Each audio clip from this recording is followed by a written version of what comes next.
Muchísimas gracias, Sergio. Gusto en verte, gusto estar nuevamente aquí. Felicitaciones porque me parece que esto ha transcurrido maravillosamente, pero obviamente necesitamos vernos físicamente, pero yo no perdería esta opción. Casi me gustaría a lo mejor animarte a hacer al año dos, uno físico y uno en este tipo, pero bueno, el tiempo dirá. Tengo que reconocer cuando se definió el tema central del seminario, yo me pregunté, ya va, ¿será que para un venezolano parece como un tema sin sentido en la crisis actual que estamos viviendo, ¿no? Y después de ver las experiencias muy interesantes latinoamericanas que se han estado llevando a cabo en estas últimas décadas en muchas ciudades en la búsqueda de una prosperidad urbana equilibrada, desde el punto de vista social, desde el punto de vista ambiental y también desde el punto de vista de la eficiencia. Y después de lo que acabamos de ver de Guillermo, que nos hablaba de Shanghái y de Singapur, pues me ratificaba más esa inquietud que tenía por dentro de decir, bueno, ¿y de qué voy a hablar yo? Pero eso por un lado, pero por otro lado decía, bueno, puedo hablar de la decadencia de la ciudad venezolana. Pero sinceramente me deprime porque estamos viviendo los momentos más oscuros de la realidad venezolana de estos últimos 100 años, en todo sentido. Pero quiero hacer hincapié, y es muy lamentable, porque entre el 2004 y el 2020, el precio del petróleo ha triplicado el precio del petróleo que se tuvo en aquellos famosos años de los 70, inicio de los 80, donde se hablaron de los dos grandes shocks petroleros en el mundo. 3 veces más y estamos en una crisis brutal, la mayor en estos últimos 100 años. ¿Y qué ha conllevado a qué? A una migración nunca vista, reconocida ya por la ONU, ACNUR, de más de 5 millones de venezolanos, entre los cuales me incluyo, que han tenido que salir del país y que se sitúa por detrás, tan solo por detrás de la triste realidad de Siria, que lleva ya más de 10 años en guerra. Entonces, ya en una de las presentaciones, Maruja mencionaba en términos económicos que Venezuela no me dio tiempo a establecer cuál era la fuente, pero que ya se ubicaba en el lugar a nivel mundial, en el número, por aquí lo tengo, 143 en términos de prosperidad. Muy cercano de ese país muy querido por nuestro libertador Simón Bolívar, que era Haití, que ocupaba el puesto 153. En consecuencia, estamos viviendo una época única en términos de crisis y de la cual solo quiero mencionar algunas cifras, algunas económicas y otras muchísimo más graves de tipo social. El PIB per cápita hoy en día de Venezuela tiene el nivel de los años 40, de 1940, el PIB per cápita. En los últimos 14 años, para que vean lo que es la inflación, se han eliminado 14 ceros a la moneda nacional. Dentro de un mes o 2 meses salen los billetes de 200.000 bolívares, 500.000 bolívares y de 1.000.000 de bolívares. Y no se ha convertido este muy mal manejo económico, social, político, etcétera, etcétera, entre los países más pobres del continente latinoamericano. Y el segundo más desigual después de Brasil. Pero lo peor de todo son las implicaciones de ello según la última encuesta de condiciones de vivir llevada a cabo entre el 2019 y el 2020 por la Universidad Católica Andrés Bello, una de las más respetables del país, donde ubica el nivel de pobreza extrema del venezolano en 79% y el de pobreza en 96%. Entonces, nunca, según el gran sociólogo venezolano Luis Pedro España, uno de los más respetados en el país, Nunca Venezuela había visto estos niveles de pobreza en términos de prosperidad amplia. Y valga la pena recordar que sigue siendo el país con los mayores recursos petroleros del mundo. Sin palabras. Entonces, pero yo no me voy a quedar en ello, sino, por eso dije, no me voy a centrar en la ciudad en decadencia, sino que voy a hablar de otra época, no por lo valiosa en términos de generación de recursos que significó para el país, sino por el impacto que dejó. Pero antes le voy a compartir pantalla para una última lámina para cerrar el tema anterior de esta crisis venezolana y cómo es vista por un artículo que salió en marzo de 2021 por la BBC británica. Entonces, me permito compartir. Muy bien, este es simplemente para cerrar lo que acabo de decir. Él dice, y voy a leer, a finales del 94, antes de que Hugo Chávez llegara a la presidencia de Venezuela, PDVSA, que es el acrónimo de Petróleos de Venezuela, era la segunda más importante del mundo, la petrolera estatal, la más importante del mundo, inclusive compitiendo con las privadas. Con una producción de 3 millones de barriles diarios, competía con la poderosa Aramco, la ExxonMobil, la BP, la Royal Dutch Shell, según un informe que ustedes ya ven en ese año. Hoy PDVSA, dice la BBC, solo queda el nombre y una desgastada infraestructura. El ministro de Petróleo actual dice que Venezuela produjo un promedio de unos 400.000 barriles diarios en el 2020, niveles de la década de 1930. El mismo ministro atribuye el desplome del sector al deterioro de esos activos ocasionado por delincuentes que lograron incrustarse en la industria petrolera venezolana. Nuevamente, sin palabras. Pero paso directamente a la presentación que nos lleva hoy en día y con la cual me anima mucho. Por eso no quería hablar mucho del otro tema. Pero vuelvo a decir, voy a hablar de la prosperidad petrolera no para sacarme la espinita del alma, sino en el sentido de hablar de una Venezuela eufórica y heroica que hubo muchos años atrás, sino simplemente porque estamos desarrollando una investigación sobre las implicaciones que tuvo en términos físicos la explotación petrolera en Venezuela, en ese periodo de época de tiempo que ustedes ven ahí. Y lo hemos llamado la otra huella del petróleo, porque no nos vamos a referir a los impactos indirectos en términos de la generación de riqueza que llevó a cabo el petróleo, los impactos que tuvo en el sector salud, educación, vivienda, etcétera, etcétera, etcétera, porque ya serían impactos indirectos. Aquí simplemente en estos momentos nos está interesado aquellas actividades asociadas a lo petrolero, qué huella nos dejó. Para eso es una ponencia preparada, no solo por mí, por Pedro Romero Ramos, que es un especialista en el mundo de la arquitectura petrolera en el país, y por también Carmela Gilarranz Rangui, que es una consultora internacional, que no sé por qué no apareció ahí abajo lo de la consultoría. Entonces, fíjense, quiero empezar. En el año 1914 se produce la explosión, como llaman, de un pozo, el pozo Sumaque, que estamos viendo aquí, que es un monumento hoy en día, y ya llevamos más de 100 años en términos de explotación petrolera.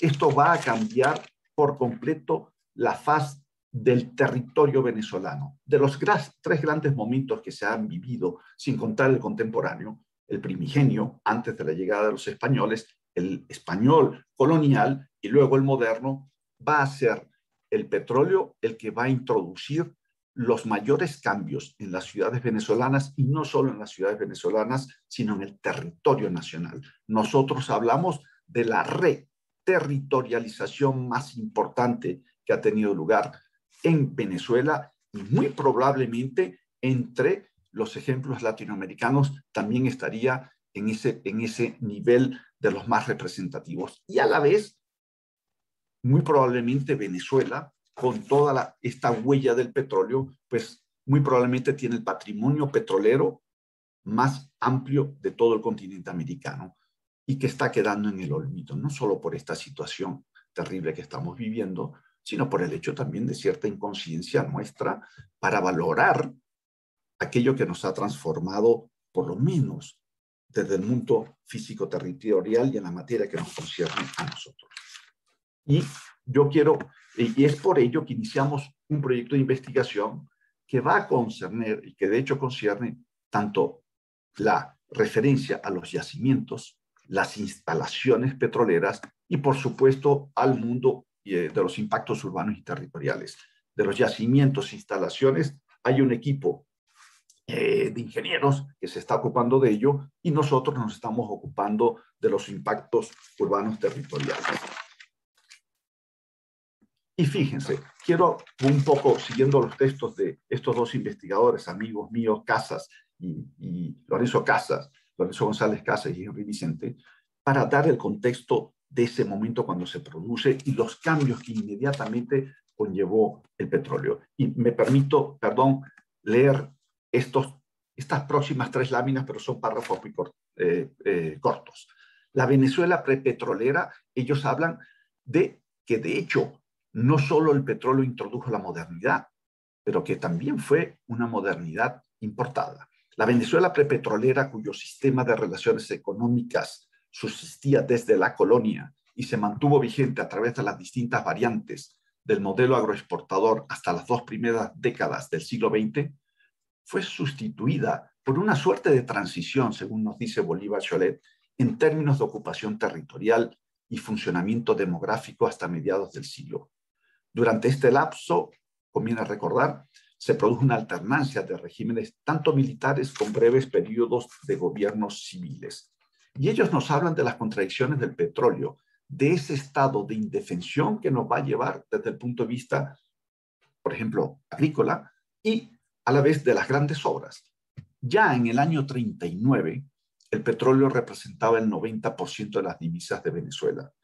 Desapareció prácticamente la producción agrícola, lo que llevó a Venezuela y al venezolano a un estado de una gran vulnerabilidad e indefensión que se hizo crónico. Prácticamente toda la producción agrícola dejó de hacerse y se empezaron a importar. Por otro lado, la llegada del petróleo supuso el ingreso de enormes recursos que llevaron a transformar el Estado y lo convirtió en el motor fundamental de la economía y de la modernización. La producción extranjera, petrolera, en manos de empresas extranjeras, tanto estadounidenses como británico-holandesas, durante la mayor parte del siglo XX, hasta el 76, que se fue cuando se nacionalizó el petróleo en Venezuela, permitió la entrada de enormes recursos que, por términos de concesiones, permitiría al Estado venezolano disponer de grandes ingresos en términos de capital. El petróleo y sus actividades conexas generaron unos miles de empleos.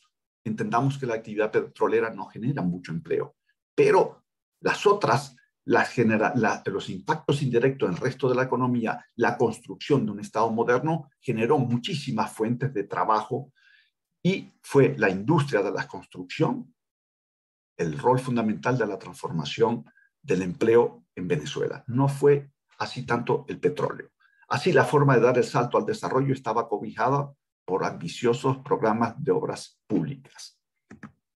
La migración campo-ciudad no se hizo esperar. El campo fue abandonado, la producción agrícola fue abandonada y se contrajo brutalmente. ¿Está? Y simplemente para que tengamos una referencia en términos de inversiones, que lo menciona Henry Vicente en un artículo en 2003, las inversiones directas de las compañías norteamericanas y europeas en la producción petrolera venezolana se calcula que eran para 1940 10 veces superiores a las inversiones que había en México en el momento de la nacionalización de 1938. ¿Está? Entonces, esto nos da un poco el contexto, ese periodo de transición y un tanto la magnitud de esas grandes inversiones que se operaron en el país. Pero si queremos adentrarnos y precisar esa otra huella del petróleo, la huella física, pero vuelvo a decir, la huella física, pero directamente de las actividades petroleras. No vamos a hablar, como diría Lorenzo Casas, de los sistemas de vialidad e infraestructura que fueron creados, de las industrias básicas, de la electrificación, telecomunicaciones, dragados, canalizaciones, edificaciones civiles, militares, hoteles, hospitales, universidades. Una de esas universidades, el campus de la Universidad Central de Venezuela, es hoy día Patrimonio de la Humanidad. No, no vamos a hablar de eso. Eso queda como campo de investigación para otros investigadores. Pero si queremos ver la huella física que dejó el petróleo en la reterritorialización de Venezuela, pues tenemos que entender todas esas actividades que van asociadas al petróleo, porque esos impactos no solo fueron por una actividad, yo qué sé, la producción, no, fueron múltiples los impactos en función de esas actividades. Y una de ellas, la primera obviamente es la prospección y exploración. La producción, me permito recordar, muchos de ustedes pues conocerán estas actividades, el transporte, tanto para la refinación como para su transformación petroquímica, y luego viene la comercialización y su distribución nacional e internacional. Cada una de esas actividades tuvo unos impactos que nosotros nos hemos permitido presentarlo en este cuadro. Por ejemplo, prospección y exploración, ahora lo veremos que aparecerá ulteriormente, no tiene un impacto territorial, sino la exigencia de equipos y maquinarias muy especiales.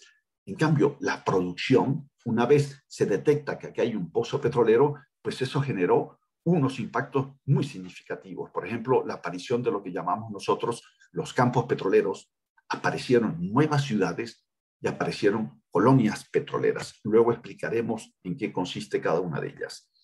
En el transporte, obviamente, no tiene un impacto que a nosotros nos va a interesar, aunque se construyeron, obviamente, muchos oleoductos, gasoductos, poliductos y vialidad que acompañaba al transporte de la producción petrolera. Se produjo en el caso venezolano una gran actividad en términos de refinación. Se construyeron ya en los años 50, inicio de los 60, un complejo refinero tanto en el occidente del país como en el este del país. El complejo refinero del oeste del país, del oeste-norte, fue el complejo en ese momento refinero más grande del mundo. Pero eso conllevó también a construir ciudades al lado de las refinerías. Entonces surgieron nuevas ciudades para asociadas a la actividad de refinación. El hecho de la transformación petroquímica, que es un proceso totalmente distinto de la refinación, no solo lleva a construir, en blanco les estoy poniendo aquellas instalaciones que le interesa al equipo de ingenieros que va a investigar, a trabajar sobre maquinarias, equipos y instalaciones, pero no tanto a nosotros, pero conllevó también la emergencia de nuevas ciudades. Y la comercialización, que uno diría, bueno, ya, ¿qué impacto puede tener? No, implicó, por ejemplo, que en la ciudad de Maracaibo, la capital petrolera del país, surgiera una ciudad paralela, creada por las propias empresas petroleras. Surgieron en Caracas la opción de un distrito o centro petrolero y nuevamente surgen las colonias petroleras, que luego hablaremos. Y luego, obviamente, hubo para la distribución nacional e internacional, se desarrollaron puertos y hubo asentamientos portuarios que no vamos a tratar. Si nosotros representamos esto en el esquema y ya le ponemos nombre propio, ahí aparecen los equipos especializados para la prospección y exploración, pero si le ponemos nombre propio y los clasificamos, podemos decir que hubo tres grandes impactos en materia urbana: la ciudad paralela en el caso Maracaibo, las colonias petroleras, sobre todo en el caso de Maracaibo, y el distrito o centro petrolero en el caso de Caracas. Pero a nivel territorial se construyeron más de 110 campos petroleros en el occidente y el oriente del país. Más de 110 campos petroleros. Y se construyeron nuevas ciudades en un territorio que antes estaba baldío. Yo no les voy a hablar de todas esas nuevas ciudades que aparecen ahí, sino que tocaremos el caso de algunas. Pero esto es, hasta los momentos de avance de nuestra investigación, hemos identificado 5 grandes impactos urbanos territoriales muy singulares y muy, yo diría, su generis dentro del contexto de todo el continente americano. Entonces, vamos a empezar rápidamente a ver algunos ejemplos de lo que significan en términos concretos estos impactos urbanos y territoriales. Vamos a hablar, en primer lugar, de los campos petroleros, que sobre todo se desarrollaron en el occidente del país y en el este del país, pero no fue solamente en ellos. Aquí vemos un mapa de Venezuela, vemos en una elipse aquí representada la mayor cuenca geográfica asociada al petróleo que hubo en el país, y vemos las otras áreas. prácticamente la cuenca occidental y la oriental fueron las más significativas.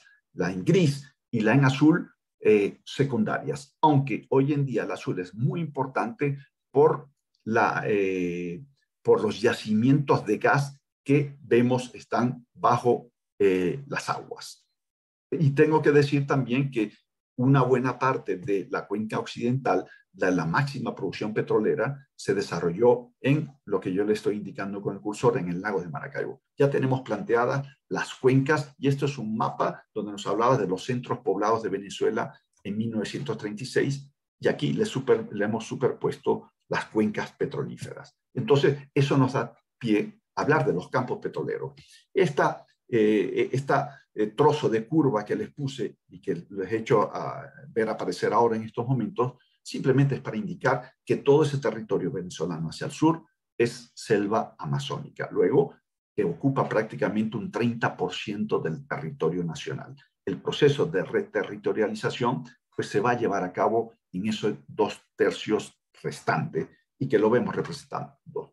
Prácticamente pareciera que hay petróleo por todos lados, ¿no? Pero tengo que decir que sobre todo en la, como ya dije antes, en la elipse roja y en la elipse verde se registraron y se sigue registrando la mayor producción. Solo que en la cuenca oriental, la número 4, que están viendo en pantallas, es ahí donde se ha detectado lo que es llamado en términos petroleros la faja del Orinoco, que contiene las reservas petroleras más grandes del mundo. Luego, la elipse en rojo va a entrar en decadencia y la elipse verde va o debiera de entrar en auge por la producción asociada a la faja del Orinoco.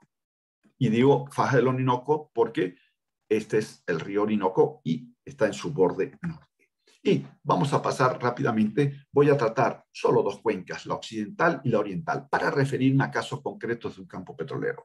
La cuenca occidental, ahí ustedes ven las distintas empresas. Esta es en la fuente de mi colega Pedro Romero, donde habla aquellos campos que son de la Creole o de la Standard Oil, que se llamaba de la Shell, otros campos petroleros secundarios, etcétera, etcétera. Y ese es solo en la región del estado Zulia. Desde 1916 a 1950 se desarrollaron todos estos campos petroleros, donde, en tierras donde no existía antes nada. Cabe decir que por eso están todos los poblados en el borde del lago, porque una parte más pequeña está en tierra, pero la mayor parte está en el interior del lago de Maracaibo. Entonces, ven alguna imagen aquí donde aparecen estas cabrias petroleras para que vean el número de campos petroleros que se desarrollaron en este estado. Y en la parte de la cuenca occidental también entra otro estado donde sobre todo se va a desarrollar en azul las centrales refineras y los otros serían campos petroleros también. Pero vamos a hablar ahora de la cuenca oriental. Ven el número de campos también petroleros asociados a la empresa que los desarrolló, tanto la Standard Oil, la Texaco, el Abarco, que era una empresa venezolana con capital internacional, Mene Grande, etcétera, la Philips, la Sinclair, Maravén, que luego ya sería una empresa venezolana, y se desarrollaron todos estos campos desde el año 17 hasta el 58.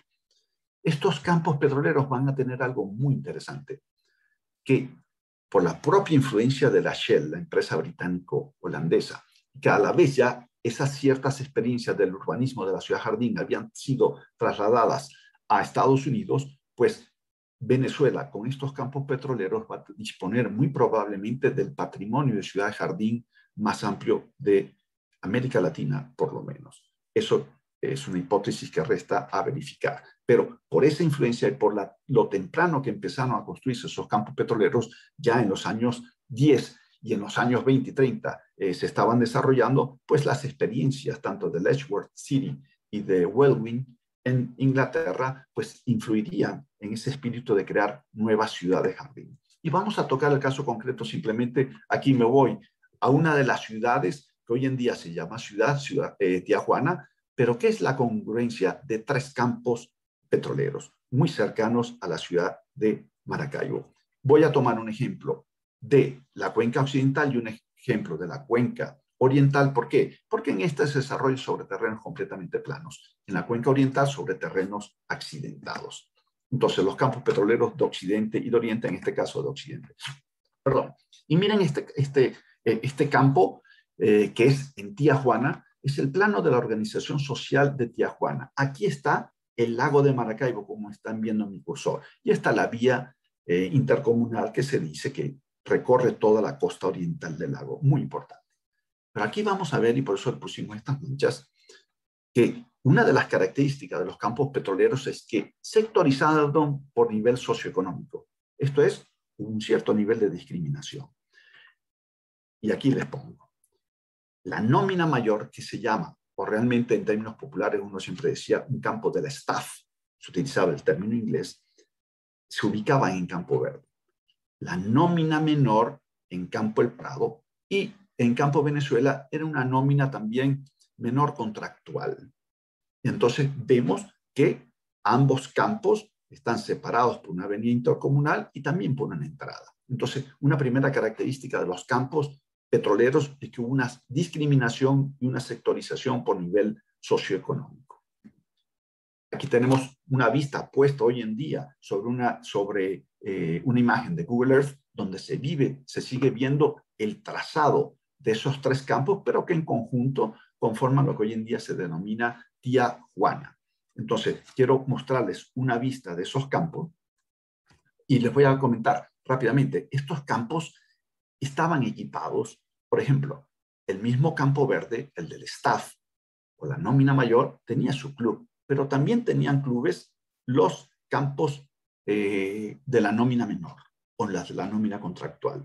A la vez tenían dispensarios asistenciales en cada uno de ellos y están todos los empleados de la industria de esta empresa, pues tenían un hospital. Obviamente no se justificaba para estas dimensiones tener un hospital, sino que centralizaron un hospital para que varios campos pudieran ser atendidos. Y eran los hospitales de las propias empresas donde atendían a todo tipo de nómina de manera gratuita. Ahora los vamos a ver. Esta es una vista. Ahora veremos. Desde aquí se va a apreciar el club, se va a apreciar el lago y todas las plataformas o las cabrias petroleras dispuestas sobre el lago. Este es el club y estas son la disposición de todas las viviendas, muy en la lógica de una ciudad jardín. Esta es una foto de los años 29 realmente. Estas son fotos actuales tomadas por el propio colega de ese mismo campo. Aquí vemos el club, aquí vemos la intercomunal y este es un famoso icono, el tanque de agua que identifica todo este conjunto. Como podemos ver, está imbuido dentro de la noción esta de ciudad jardín. Y este es el lago de Maracaibo. Esa es otra vista, mirando hacia el lago, con todas esas cabrias que identifican el paisaje lacustre y que en buena medida también se está perdiendo. Como vemos, aquí estamos en el campo de la staff, de los staff, de la nómina mayor, edificaciones de planta baja, más un nivel. En general, la planta baja era estacionamiento y para actividades técnicas de la propia vivienda, y realmente se vivía en la parte superior. Y ven el distanciamiento todo sobre un piso trabajado en pasto que solían mantener en perfectas condiciones. Esta es otra foto ya de los años 60. Aquí está el club a la izquierda que no se ve, para que ustedes vean la inmensidad de lo que implica cada una de esas cabrias. Significa que existe un pozo petrolero. Normalmente dentro del paisaje petrolero lacustre están las cabrias, que son las torres donde se ponían los taladros perforadores. Una vez perforado, se ponía un balancín que se denomina, que con un motor permanecía permanentemente haciendo subir petróleo a la superficie. Y fíjense, esta es otra imagen de autor desconocido de los años 30, donde vemos restos, aún parte, perdón, de lo que sería ese campo petrolero y el paisaje petrolero. ¿Qué es un paisaje petrolero? El paisaje lacustre petrolero, que prácticamente es único en toda América continental. Y simplemente para que tengamos una imagen de la profusión de pozos petroleros que hay en el lago. Esto es solo un sector del lago de Maracaibo de 5 kilómetros por 2.5, donde nos tomamos la inquietud de marcar en amarillo cada uno de esos pozos, para que ustedes vean la densidad de pozos que existían, no en tierra tanto, sino sobre todo en el lago de Maracaibo. Hacemos ahora a la cuenca oriental para que veamos que pasamos de unos campos petroleros que se ubicaban al lado del lago en superficie plana. Ahora vamos a ver que aquí ya no hay lago, sino que es tierra, pero en consecuencia los pozos están en tierra firme. Y esta es una imagen de uno de los sectores donde vamos a ver de explotación petrolera. Y miren ustedes, todos los campos petroleros, cada uno de esos que ven en círculo rojo son campos petroleros a lo largo de un recorrido vial que era el de menor fricción desde el punto de vista orográfico. Todos los que ven a la derecha son campos petroleros, parte de los campos petroleros, estos no son todos los de la cuenca oriental que les estoy presentando, pero cada uno fue desarrollado por empresas petroleras. Toda la intervención fue desarrollada por empresas petroleras internacionales con la regulación del Estado venezolano. Pero las inversiones en términos de los propios campos petroleros fue desarrollada por el sector privado petrolero. Las conexiones externas a campos, etcétera, la provisión de acueductos, electrificación, etcétera, en buena medida hicieron tanto el sector privado como el sector público venezolano, con los ingresos que percibían por las concesiones otorgadas a las empresas extranjeras. Y ahí les marco simplemente, arriba ven el campo El 15 y el campo de Miraflores, que lo ven aquí centrado. Y nuevamente se los enfatizo porque el campo El 15 va a ser el campo del staff, de la nómina mayor, y el campo de Miraflores, que realmente por la complicación topográfica son varios campos interrelacionados, pero nuevamente vemos en la cuenca oriental esa sectorización de los campos petroleros en función de los niveles socioprofesionales asociados al petróleo. Ya que ven una vista de un mapa sobre el cual, de hecho, estamos trabajando por petición en el año 2011 para ver cómo de alguna manera se pudiera vencer esa franja que limita, que es de hecho una vía y que separa ambos campos. Así era. El campo El 15 se llama El 15 porque simplemente había un pozo ahí dentro de ese campo que se llamaba, era el pozo número 15. Y ven los distintos subcampos que aparecen dentro del mayor campo que los engloba a todos, como es el Miraflores. Nuevamente aquí se produce lo mismo que en el occidente. Hay clubes, hay campos, hay clubes también del lado de Miraflores, campo de béisbol, algunas instalaciones de salud y educativas, como existían en la izquierda. Claro, para niveles más de demandas ya, educación media y universitaria, obviamente no estaban los campos, sino que ya existían edificaciones que atendían a la población de estos campos. Ojo, ojo, existían hospitales construidos por las propias empresas que atendían exclusivamente a su personal, no importa la nómina. Atendían, por ejemplo, la Shell construía un hospital, era para toda la nómina Shell.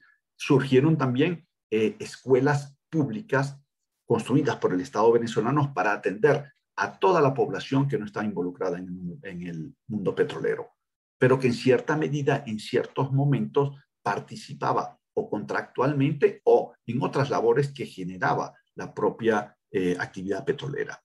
Y existen de hecho instalaciones educativas donde existieron instalaciones educativas privadas donde por lo general iban los hijos del staff de la nómina mayor de distintas empresas petroleras, no solo de la Shell o de la Creole. Esto es, existieron en cierta manera una suerte también de sectorización de la oferta educativa. El sector público se encargó de la construcción de escuelas públicas para el mundo no petrolero o en ciertos momentos petroleros o derivados de algunas actividades petroleras de tipo civil, pero si no, las empresas construyeron sus hospitales y centros educativos para el personal de toda nómina, aunque a la vez surgieron escuelas privadas y por lo general los hijos de la nómina mayor iban hacia escuelas privadas y la nómina menor iba hacia escuelas o públicas u otras escuelas construidas por la propia empresa. Ya. Y aquí aparece en la cuenca occidental, sobre todo, es donde se construyeron grandes o nuevas ciudades. ¿Por qué? En primer lugar, porque los grandes complejos refineros se ubicaron en la parte norte. Toda la refinería venezolana en general, obviamente, se ubica en las costas porque va a generar, y en ese momento generaba sobre todo productos de exportación porque la demanda interior era muy baja. Y todas están en la costa venezolana. Y en este caso, en el caso de Juribana y Ciudad Cardón, están en una península y ambas, una vez nacionalizado el petróleo, se interconectaron y formó el complejo refinero más grande del mundo. Pero hubo que construir dos ciudades. Judibana fue construida por Creole y Ciudad Cardón fue construida por la Shell. Esto es, conseguimos en el mismo territorio dos ciudades cuya inversión fue realizada por empresas transnacionales diferentes, ambas asociadas a complejos petroquímicos propios. Está Ciudad Cardón desarrolló la refinería de Cardón y la de Judibana, la refinería de Judibana. Ese es muy interesante, el detectar qué actividad que genera qué tipo de intervención. Por aquí tenemos que surgen 6 ciudades, luego de Maracaibo es especial, hablaremos de lo que es la otra ciudad, pero unas asociadas a la actividad petroquímica, y Tamare y Ciudad Ojeda podemos considerarla como ciudad complemento a los campos petroleros. Si los campos petroleros tenían cierto nivel de equipamiento, los de mayor escala fueron provistos por una nueva ciudad que tuvo que surgir, que no existía al principio, porque los campos petroleros no eran tan numerosos, pero en la medida que los campos petroleros crecieron, aparecieron más, pues hubo que generar en toda la vastedad de un territorio, que es el territorio de la costa oriental del lago, algunas ciudades que proveyesen de equipamientos complementarios, teatros, grandes centros comerciales, iglesias, etcétera, etcétera. Y luego hablaremos del caso de la otra ciudad, que es una ciudad paralela que construyeron las empresas petroleras en la propia ciudad de Maracaibo. Y no me voy a referir aquí, pero para que veamos esos impactos urbanos territoriales, que obviamente Maracaibo está en la costa occidental y todas estas actividades estaban en la costa oriental.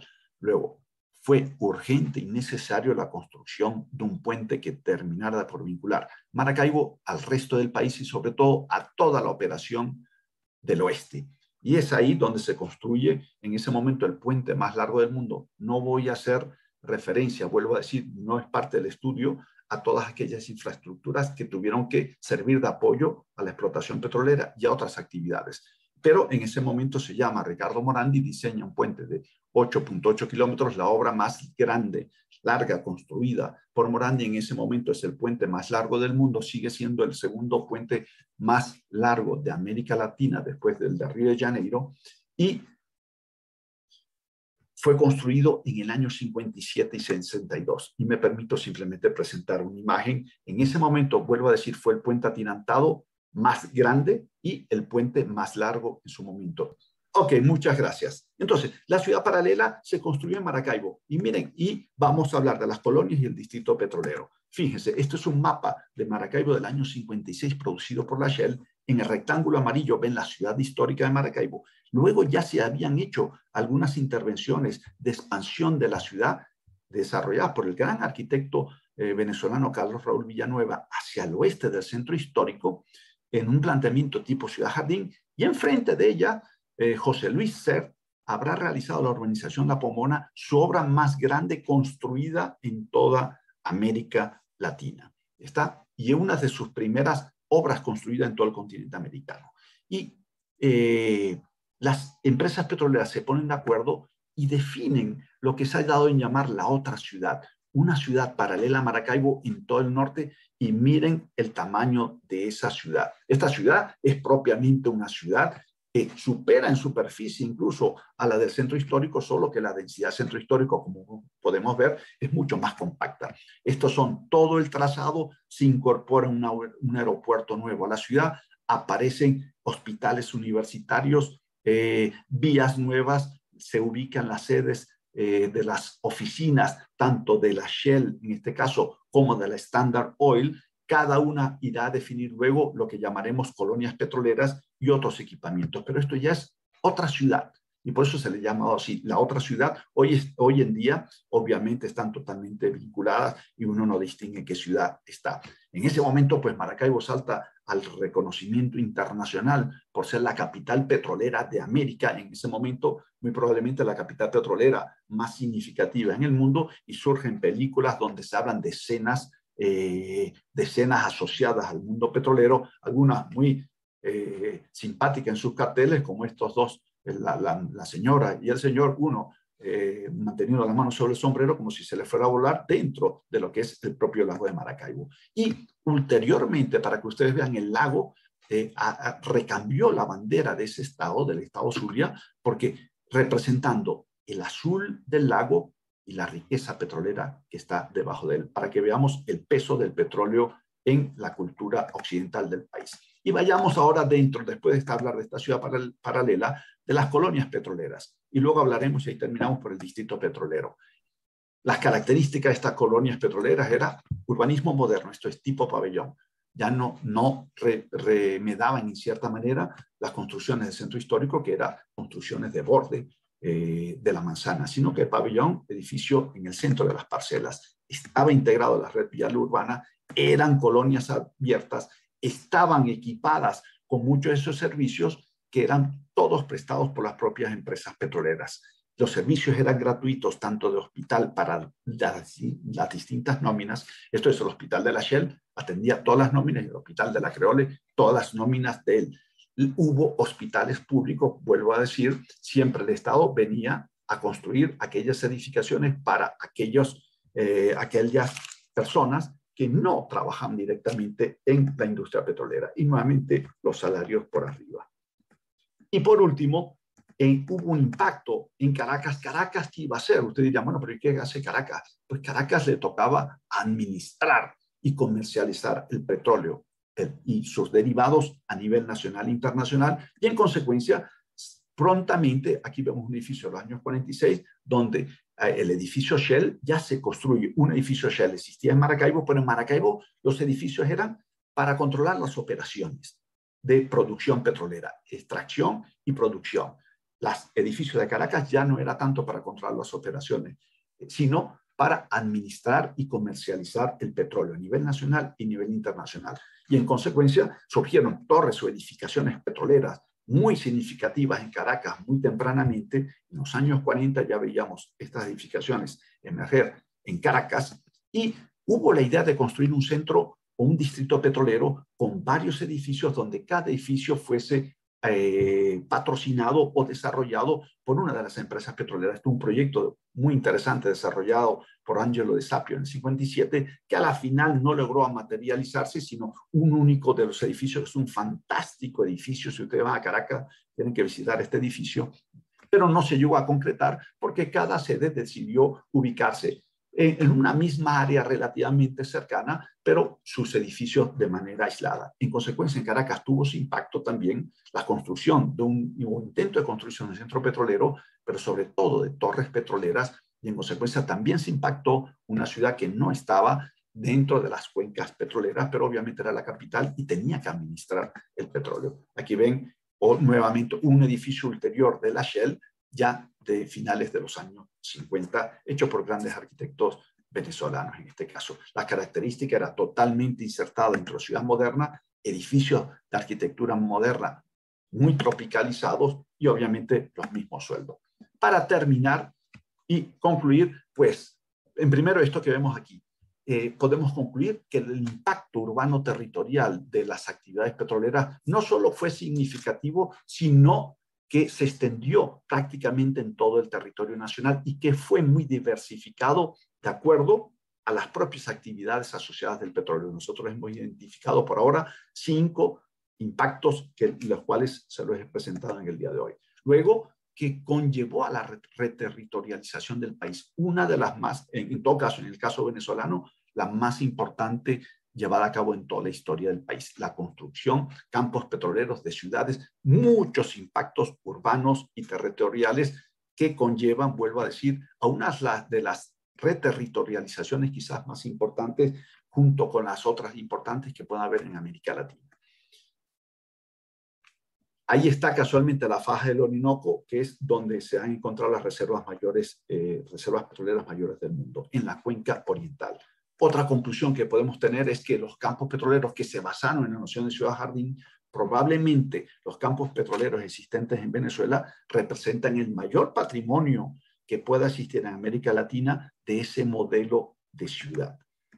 Por último, el paisaje lacustre de Cabrias y Balancines en su magnitud es único en todo el continente. Y, lamentablemente, todo esto está en peligro de desaparición. No solo, obviamente, no tenemos conciencia del valor patrimonial urbano-territorial que generó la actividad petrolera, no lo tenemos el venezolano, por eso es la importancia de desarrollar una investigación de este tipo, y en el contexto actual ante que expresé de la situación de Venezuela, pues obviamente la conservación del patrimonio petrolero no está ni en la tercera división de las prioridades que pueda tener el país.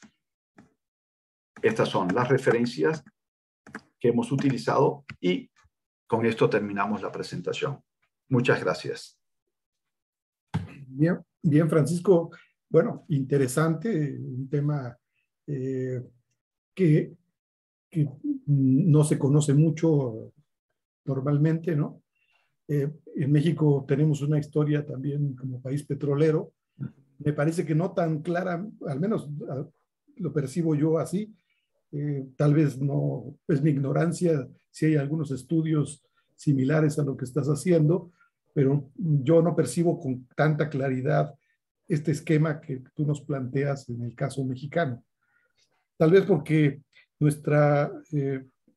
la nacionalización petrolera fue muy temprana, ¿no? Fue en 1938, y entonces ahí no fueron varias empresas, sino una sola empresa estatal, la que tomó decisiones de manera unitaria, con otra lógica y otros modelos, ¿no?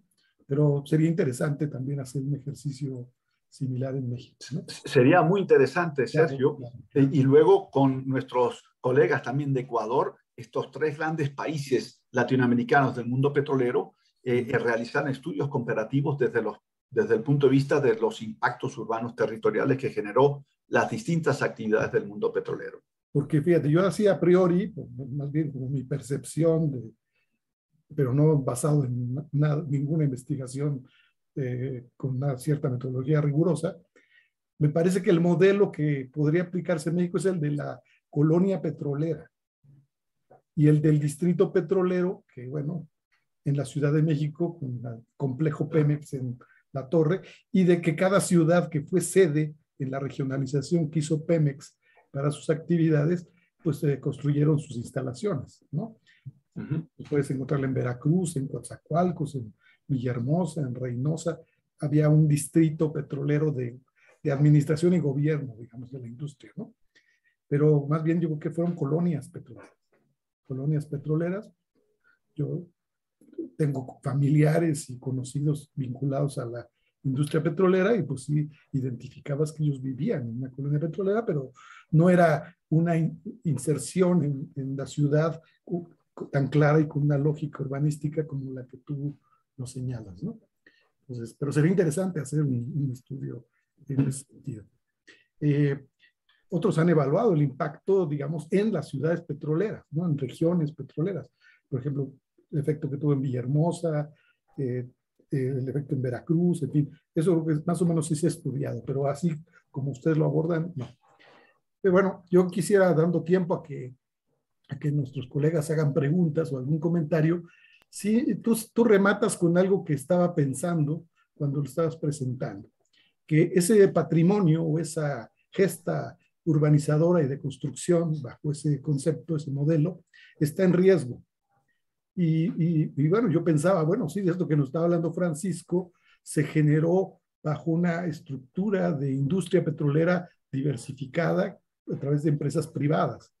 Después hubo una nacionalización más tardía que en México y seguramente la lógica cambió. Se mantuvieron probablemente la misma estructura de asentamientos que ya tenían, pero debe haber habido cambios. Pero de ese momento inicial, cuando se generaron, han pasado ya cuando menos dos generaciones, o 2 generaciones y media. Y no sé si la gente que originalmente habitó y pobló esos asentamientos, ya no sea la misma y probablemente no necesariamente deberían estar vinculadas a la industria petrolera. Entonces, no sé cómo esto se ha venido cambiando, desdibujando el concepto original, que era para un grupo una comunidad realmente muy limitada, los trabajadores de las empresas. No sé con el tiempo que ha pasado y en términos de transformación urbana, ¿qué ha pasado? No sé. Antes de responder, yo sé que Riño tiene la mano levantada desde hace tiempo y luego te puedo comentar. Bueno, Riño quiere hablar a voz alzada, ¿no? Dale.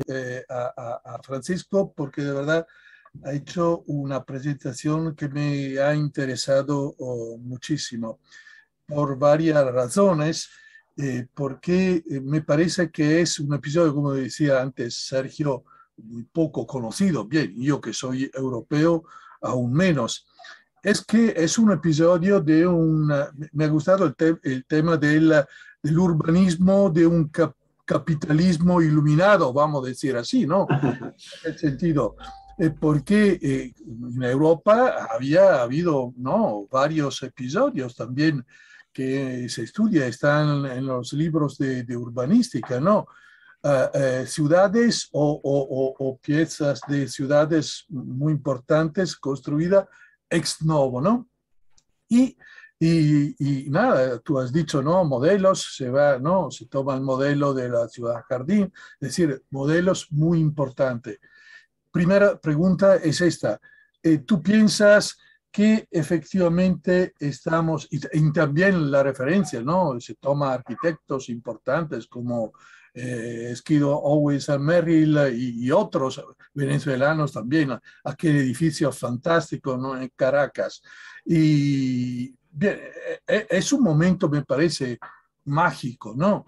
De verdad. Y luego ha cambiado muchísimo, ¿no? Primera pregunta es, ¿cómo es actualmente la situación de todo este patrimonio que seguramente se tendría que no solo mantener, sino también que poner en evidencia? Primera cosa. Segundo elemento es el tema del impacto ambiental, ¿no? Porque pienso que claramente el tema, ¿no?, de la extracción del petróleo ha creado muchos problemas. He dado unas clases muy de recién con unos japoneses en Japón, siempre por webinar, y le enseñaba el caso que ha pasado en Venice fuera de Los Ángeles, no Venice de Venecia. Sí. Y allí también Venice era un sitio fantástico, un paraíso, ¿no? La gente que se desplazaba de Los Ángeles tenía su casa.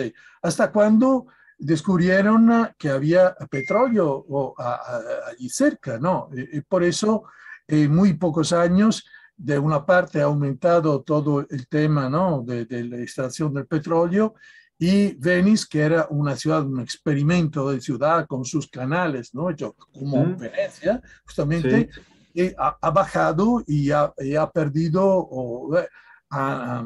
por eso ha sido un impacto muy mortal, yo diría. También allí me gustaría saber algo sobre este tema. Gracias. Sí, gracias por tus preguntas, Riño. Gusto en verte nuevamente. Y a la vez sirve para comentar algo de lo que estaba planteando Sergio. En cuanto, ¿cuál es el estado actual? Pues el estado actual es muy diverso. Esto es, en la cuenca oriental, donde está la faja, la llamada faja del Orinoco, ahí está el futuro del petróleo de Venezuela. En la cuenca occidental ya está decreciendo y en consecuencia podemos decir que su momento histórico pasó, aunque el petróleo de buena calidad estaba en el lago. Esta de la faja petrolífera es petróleo pesado y en consecuencia requiere patrones de refinación muchísimo más complejos y más costosos en términos de producción del petróleo. En consecuencia, en la parte oriental, la propia PDVSA está tratando de actualizar algunos de los campos petroleros que considera significativos. El que yo, por ejemplo, les mostré del campo El 15 y de Miraflores, ahí quieren salir de ese modelo de ciudad jardín y construir edificaciones porque como está bien interconectado con el resto de la producción, con el resto de los sectores donde se ubican los pozos petroleros, pues quieren ubicar mayor población. Y de hecho, en el año 2011 nos llamaron para ver si pudiéramos repensar lo que es el campo El 15 y el Miraflores. Y yo me acuerdo que le planteamos 4 criterios básicos, que uno fundamental era pasar de la noción de enclave a la noción ciudad. ¿Está? Y por un lado, y luego la de equipararlos en términos de equipamientos, en términos también de equipamientos telemáticos y en términos de sostenibilidad, que dejaran de ser campos verdes, como veíamos, de pasto por todos lados, pero que consumen agua, sobre todo en la cuenca occidental, que no llueve tanto, para pasar realmente a una visión de mayor sostenibilidad. Y se buscó una interrelación para acabar con esa sectorización de los dos mundos de nómina. Pero para que veas, PDVSA no estaba de acuerdo con eso en el 2011, quería seguir manteniendo el campo del staff cerrado. Pero en la cuenca oriental hay una cierta revitalización de ciertos campos preparándose para la explotación de la faja del Orinoco. En la cuenca occidental, en el área del Zulia, de Maracaibo, los campos han entrado en una doble crisis. Primero, una crisis. Ha habido un descenso en la producción significativa, con lo cual muchos campos han sido abandonados o están en condiciones pésimas de mantenimiento. Y las comunidades locales ya constituidos en términos municipales reclaman a PDVSA el decirle, danos esos campos. Y PDVSA con gusto se los daría, pero dice, pero danos el apoyo económico para seguir manteniendo esos campos. Y hay un problema muy serio, no solo de abandono, de destrucción de esos campos, sino un problema legal que las municipalidades que ya se han constituido de manera democrática dicen, ya no queremos tener enclaves petroleros dentro de nuestra propia ciudad, porque las colonias petroleras no fueron enclave, porque estaban dentro de la ciudad de Maracaibo. Los campos petroleros sí eran enclaves en un territorio ajeno. Y estaban cercados, etcétera, etcétera. Es como si no estuviesen en Venezuela, pero estaban en Venezuela. Pero las nuevas relaciones obligan a decir, los municipios quieren que formen parte de la ciudad. Pero PDVSA, con gusto, yo te tumbo la cerca perimetral, y ahí te los dejo. No, tus responsabilidades también son en términos de mejoramiento para recuperar el estado en el cual estaban y que también participes en el mantenimiento. Entonces hay un impasse serio. Lo que es todo el paisaje lacustre de cabrias y balancines, que es único, podemos decir único en esa magnitud en todo el continente americano, pues está muy decaído. Muchas cabrias, ustedes habrán percatado fotos del año 29 o 39, cómo había cantidad de cabrias. Muchas de esas cabrias han oxidado y simplemente se han caído. Y balancines, los pozos petroleros que dejaron de funcionar, los balancines quedaron inactivos.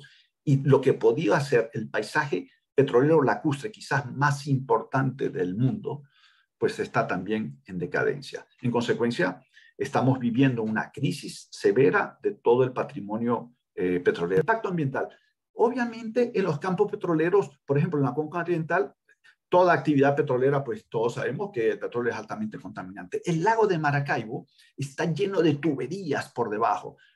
Colegas que tienen empresas de buzos, etcétera, para el mantenimiento, dicen, eso es un plato de espagueti debajo del lago de Maracaibo. Y la falta de mantenimiento que ha tenido en los últimos 20 años, hay muchas filtraciones, hay muchas tuberías que dejaron de funcionar, no han sido removidas, etcétera, etcétera. Pero el principal problema de contaminación del lago de Maracaibo no es tanto el de la industria petrolera, sino el hecho que hay muchas ciudades, toda la costa oriental. Hoy en día, esos que aparecían como campos petroleros separados, están todos conurbados. Y en consecuencia hay 4 millones más, 4 millones de habitantes que bordean la cuenca del lago, donde las excretas van directamente al lago, porque los proyectos de plantas de purificación, de tratamiento de esos residuos sólidos, nunca se llegaron a implementar, se construyeron y no se llegaron a implementar. El principal problema de contaminación, y de hecho en el centro del lago ya hay una superficie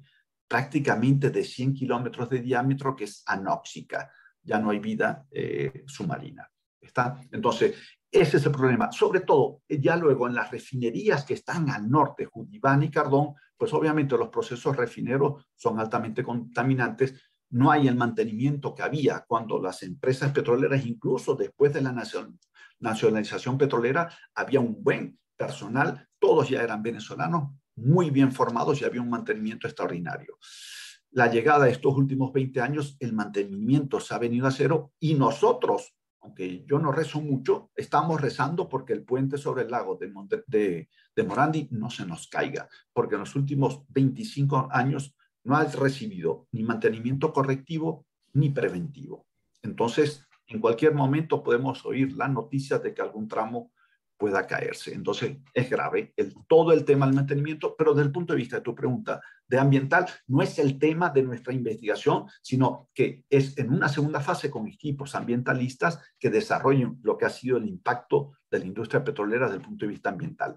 En las refinerías del norte, sí, no se están tomando cuidados, los residuos son agrupados en grandes montañas, la montaña del Coque, por ejemplo, que es uno de los productos derivados, pero están al aire libre sin la debida protección. Ha habido un descenso en el mantenimiento y en consecuencia implicaciones ambientales más severas.